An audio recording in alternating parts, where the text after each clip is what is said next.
Hello everyone, welcome to my channel. আমরা জানি 2022 নিয়োগ প্রক্রিয়ায় গত 4/4/2025 সুপ্রিম কোর্টের পক্ষ থেকে যারা ইন সার্ভিস NIOS টিচার ছিলেন তাদের শিক্ষক নিয়োগে অংশগ্রহণের নির্দেশ দেওয়া হয়, যার ভেরিফিকেশন প্রসেস আজ থেকে অর্থাৎ 9 জুন থেকে 18 জুন পর্যন্ত চলবে।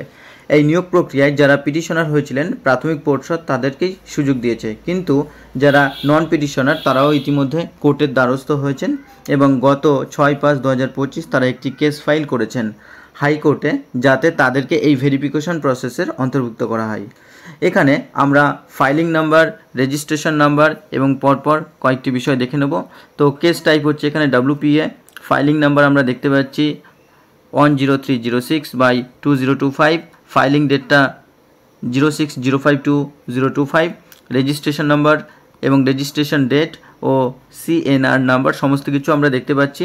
কেসটির ফার্স্ট হিয়ারিং হয়েছিল 21 মে 2025 এবং নেক্সট হিয়ারিং আজই অর্থাৎ 9 জুন। তো আজকে 9 জুন এবং এই কেসটি উঠেছে অনারেবল জাস্টিস সৌগত ভট্টাচার্যের সিঙ্গেল বেঞ্চে। তো কেসটির আর আমরা দেখে নেব যে কেসটির পিটিশনার কারা। পিটিশনার রয়েছেন অমৃতা দাস অ্যান্ড আদার্স, যাদের অ্যাডভোকেট রয়েছেন মোহাম্মদ আসিক ইকবাল, আর রেসপন্ডেন্টের পক্ষ থেকে রয়েছেন state of West Bengal and others. তো কেসটি আমরা পরপর এখানে ডেইলি লিস্টে দেখতে পাচ্ছি এবং মান্থলি লিস্টে কেসটি কিন্তু আজই উঠছে 9/6/2025।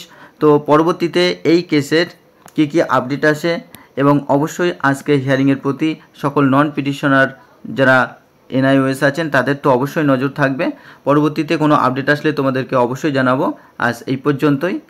তো যারা চ্যানেলে প্রথম অবশ্যই সাবস্ক্রাইব করে পাশে থাকা বেল আইকনটি প্রেস করে রেখো। ধন্যবাদ সকলকে।